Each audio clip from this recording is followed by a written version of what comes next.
Thanks very much for inviting us on. We're very happy to be here and to share our ideas. Maybe I'll just quickly go through the specific paper and study me and Brendan did, and then Brendan can talk a bit about the wider implications of spatial inequality and well-being.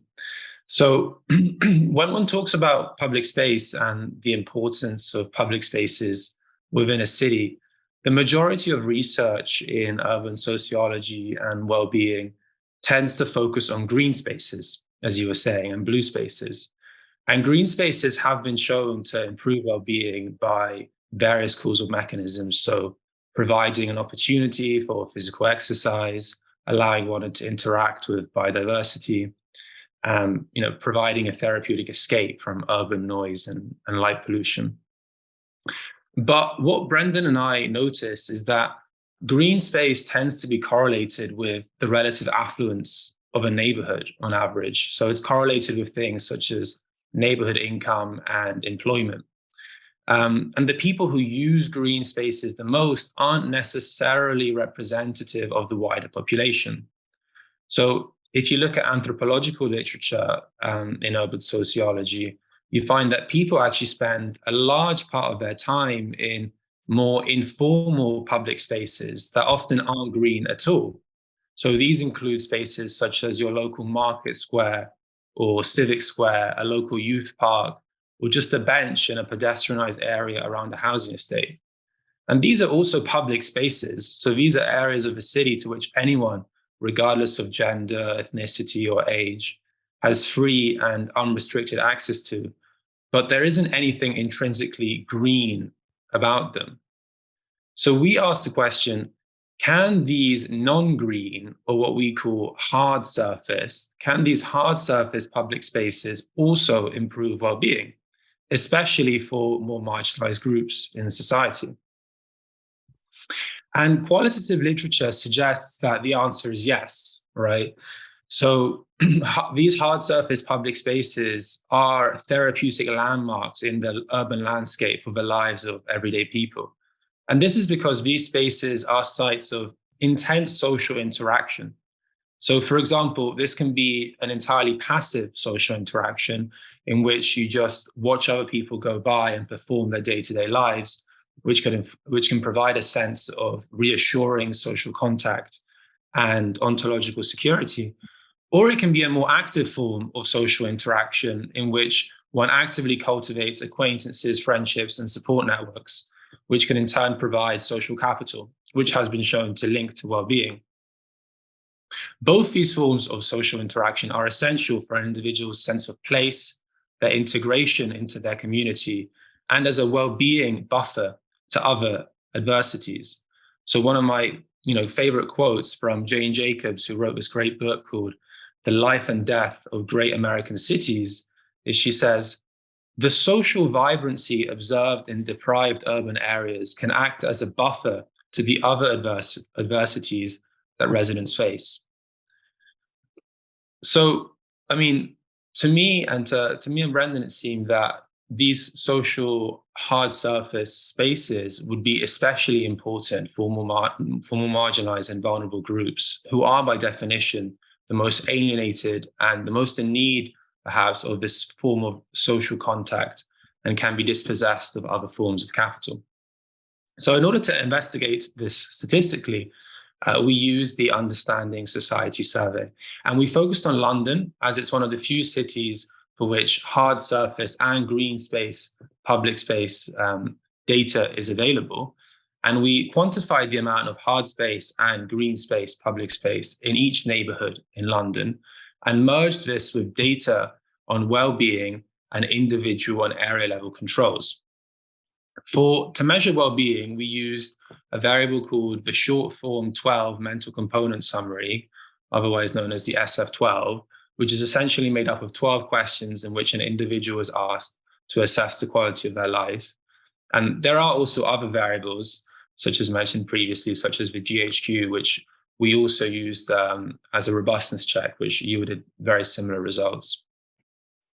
And we chose a cross-sectional methodology. So we just regressed an individual eye's well-being on the amount of green or hard surface public space in their neighborhood. And green and hard surface public space were two separate variables. Now, other studies have used more sophisticated methodologies, such as a fixed effects model, which essentially examines how an individual's well-being will change as they move from an area with a certain amount of hard space to an area with more or less hard space. But the problem with these methodologies is that they only look at individuals who can afford to move house in the first place, right? So ex ante, you're already restricting the sample a bit. So by choosing a cross-sectional methodology, it's not perfect because we're liable to all the usual issues of confounders and reverse causation. So our results should really be interpreted as in terms of association rather than yielding any causal estimates of the effect of green and hard surface public space. But it does have the advantage that we're able to consider a fully representative sample and examine effects across the income spectrum. So in terms of what we actually found, first, we found that hard and green space were actually negatively correlated with one another. So whilst neighbourhoods in outer London had a greater amount of relative green space, as you'd imagine, inner London boroughs actually had the most amount of hard space.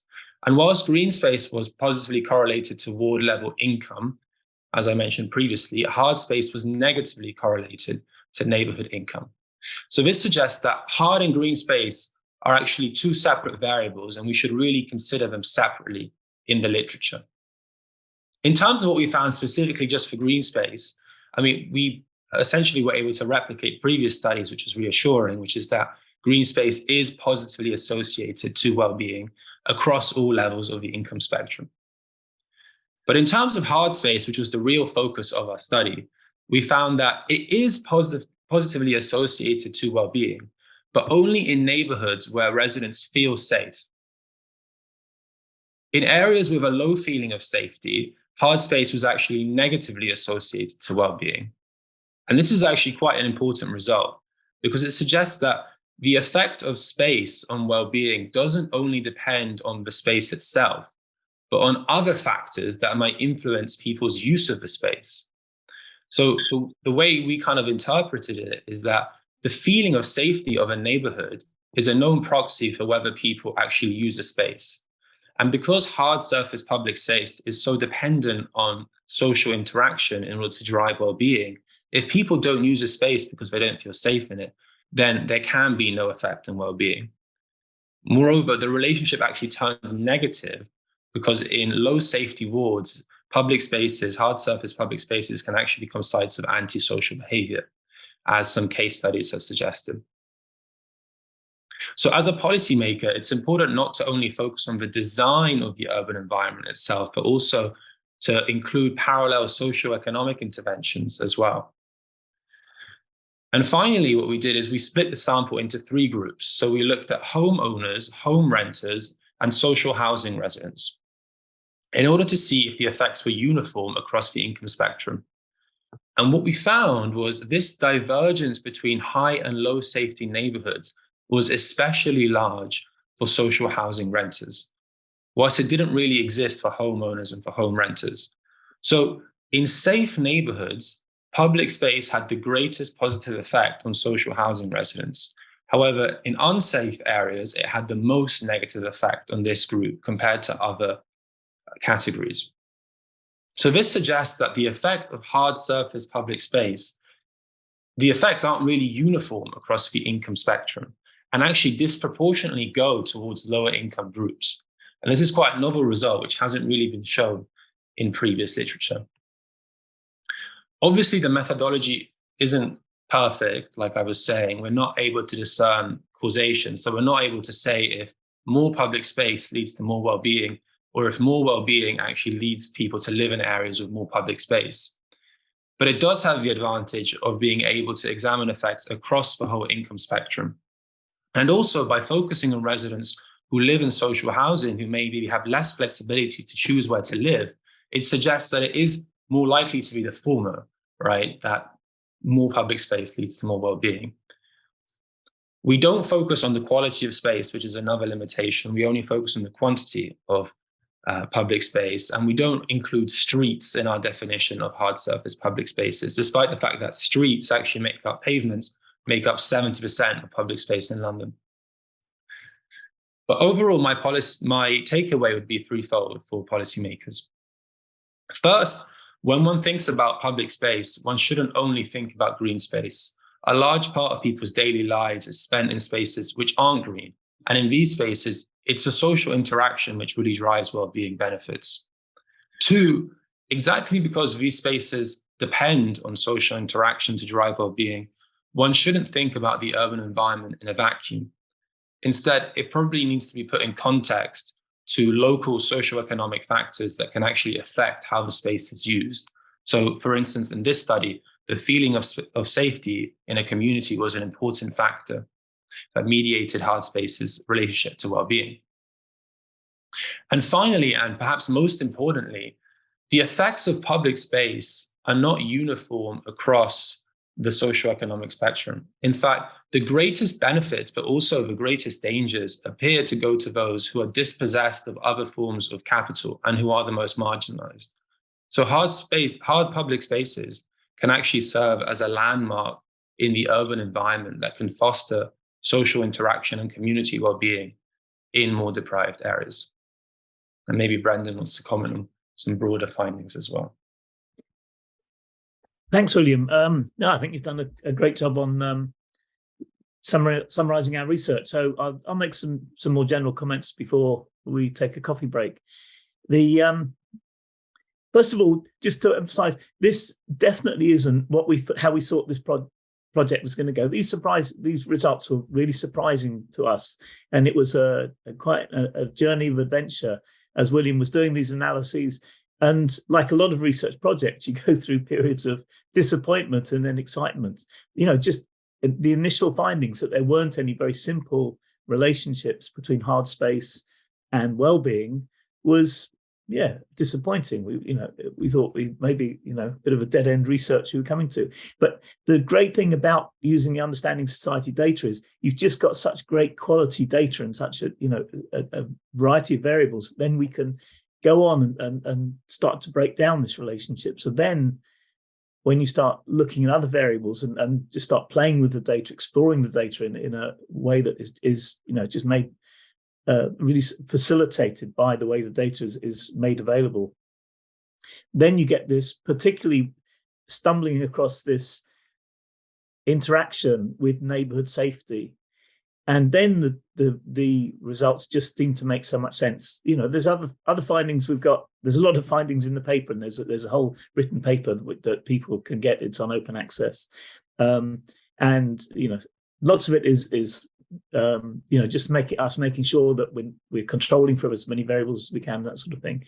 But coming across that safety variable, how people feel about the safety of the neighbours, just made so much sense. If you go into a marketplace or a children's play area, and you've got that sense that you can trust the people around you, that you enjoy watching with them, you are more likely to interact with them, you can see how that will bring about well-being. But if you go into those spaces and you're frightened that you're going to be attacked, so that there's going to be vandalism and antisocial behaviour, people are going to start shouting at you, aggressive behaviour, then you can see the exact opposite. So it all makes sense, and it seems to give real insight into what sort of things that urban planners should take account of in planning space, the space that will enhance well-being.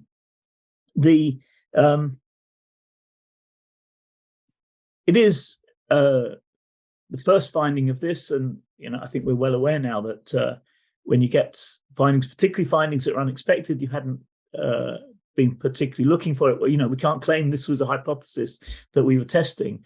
It would be great to see some replications. This is just London, and London is a unique city. This is London as it was, drawing upon the geographic data from about 2020 and the Understanding Society from about 2014, 2015.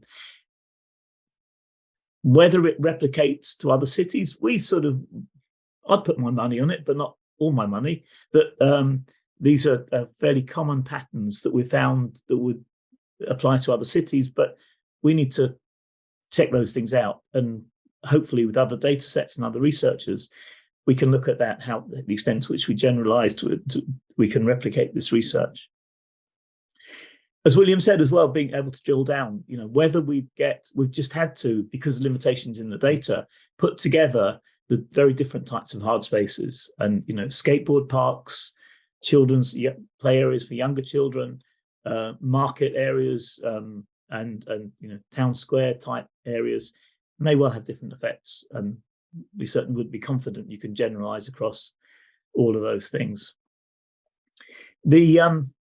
And just as well, because we think about the other papers here, we have used a different measure of health or well-being than the GHQ-12 that was used in the two previous papers. As William said, because we were just rigorously checking, doing all the sorts of sensitivity analyses you do when you run these sorts of regressions, looking at how it works with different variables in and out the model, different measures, we got very similar results when we did use GHQ-12. But the SF-12 goes beyond just measuring people's health. It's not just about asking people about their morbidities, their illnesses. It's particularly about how they affect their lives, whether the health and physical health or mental health restricts your ability to live a good life, to flourish. So it talks about people, both positive ways in which people can, say, feel calm and relaxed, and ways in which people can't get out because, they'd have trouble going upstairs or they'd feel anxious about doing certain things. So I think it really does show you how that urban environment interacts with people's ability to live a good life. I'll leave it there, and just to make it clear, this is 90% William's work. And I was very pleased to be a part of it. But I think it's a really fantastic piece of research, and I hope it leads to other research, taking it further, extending what we've done. Thank you.